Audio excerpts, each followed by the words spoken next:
استحاضہ کیا ہے؟ Bleeding other دین periods. بعض اوقات پورا مہینہ مسلسل خون آتا ہے، بعض اوقات 2-4 دن رک کے پھر سپاٹنگ ہوتی ہے، پھر 2-4 دن رک کے پھر شروع ہو جاتا ہے. یہ ایک بیماری کی حالت ہے. اس میں حکم حیض اور نفاس سے مختلف ہے. ایام حیض گزارنے کے بعد مستحاضہ کو غسل کر کے معمول کے مطابق نماز روزہ ادا کرنا چاہیے. مثلا ایک خاتون کو صبح 8 بجے بلیڈنگ شروع ہوئی اور چوتھے دن 8 بجے وہ بالکل پاک ہو گئی، اور یہی اس کی عادت ہے عموماً 1-2 گھنٹے کے اوپر نیچے فرق سے. اب اس نے نہا لیا، ظہر پڑھ لی، عصر پڑھ لی، مغرب پڑھ لی، کچھ بھی نہیں تھا، بالکل صاف تھی کہ عشاء کی نماز کے وقت اس نے دیکھا کہ یلوش ڈسچارج ہے تھوڑا سا. تو اب یہ سارا دن پاک رہنے کے بعد اگر تھوڑا سا یلوش ڈسچارج نظر آتا ہے تو یہ کنسیڈر نہیں کیا جائے گا، دوبارہ نہانے کی ضرورت نہیں، نماز پڑھیں. لیکن ایک عورت ابھی پوری طرح پاک ہی نہیں ہوئی اور ابھی ڈسچارج ہو رہا ہے، ریڈ تو نہیں لیکن براؤن اور یلوش ہو رہا ہے، اور ابھی پاکی ہوئی نہیں، تو ایسے میں وہ نہائے مت جب تک کہ وہ وائٹ ڈسچارج نہ دیکھ لے. تو یہ دو مختلف باتیں، یعنی جب وائٹ ڈسچارج دیکھنا شروع کر دیں اور آپ نہا چکے اور ایک دن کے بعد پھر آپ یلوش دیکھیں تو کنسیڈر نہ کریں. لیکن ابھی وائٹ ہوا ہی نہیں شروع اور یلوش کنٹینیو کر رہا ہے، تو جب تک وائٹ نہ آ جائے تو آپ نہائیں گے نہیں. سمجھ گئے یہ بات؟ اگر عام حالات میں، نارمل حالات میں پیریڈز کی کنٹینویشن میں جیسے پہلے فلو کم ہے، پھر زیادہ ہو گیا، پھر کم ہوتے ہوتے براؤن ہو گیا، پھر یلوش آ گیا، تو اس کو سارا وقت پیریڈ شمار ہوگا جب تک کہ وائٹ نہ ہو جائے. لیکن اگر ایک دفعہ وائٹ ہونے کے بعد 1-2 دن کے پھر تھوڑا بہت یلوش یا براؤنش ہوتا ہے تو اس کو کنسیڈر نہیں کیا جائے گا. پیریڈ سے پہلے جو ڈسچارج ہوتا ہے اس کے لیے کیا رولز ہوں گے؟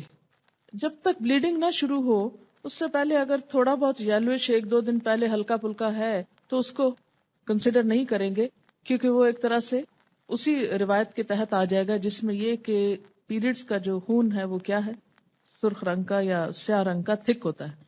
لیکن اگر مثلا اس میں 2-3 گھنٹے کا فرق ہے، تھوڑا سا ڈسچارج شروع ہو گیا پھر اس کے بعد ریڈش شروع ہوا تو وہ ڈسچارج بھی پیریڈ میں کنسیڈر ہوگا. لیکن اگر 2-3 دن پہلے، ہفتہ پہلے ایسی کوئی چیز شروع ہو جاتی تو وہ نہیں.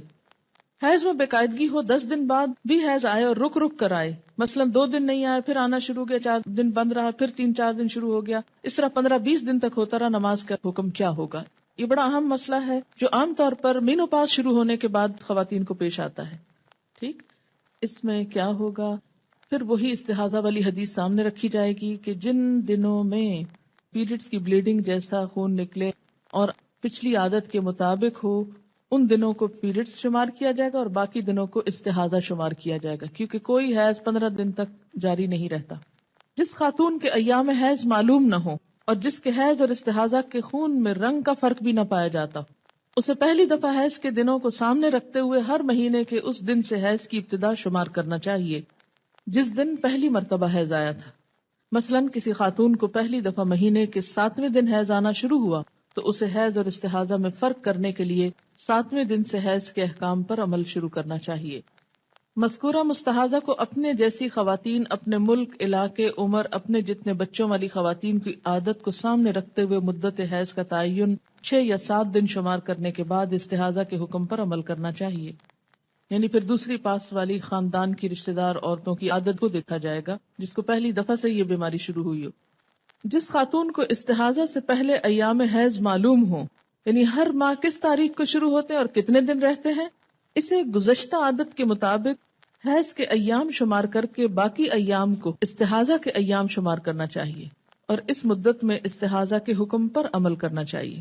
جس خاتون کو استحاضہ سے پہلے حیض کے ایام معلوم نہ ہو، یعنی حیض میں بے قاعدگی رہی ہو، کبھی جلدی کبھی دیر سے آتے ہوں یا کبھی 5 دن کبھی 8-9 دن ہو، اسے حیض اور استحاضہ کے خون کے رنگ میں فرق دیکھ کر حیض اور استحاضہ کے احکام پر عمل کرنا چاہیے. مستحاضہ کو ہر نماز کے لیے نیا وضو کرنا چاہیے، یہ اہم بات ہے. مستحاضہ غسل کرنے کے بعد تمام عبادات معمول کے مطابق ادا کر سکتی.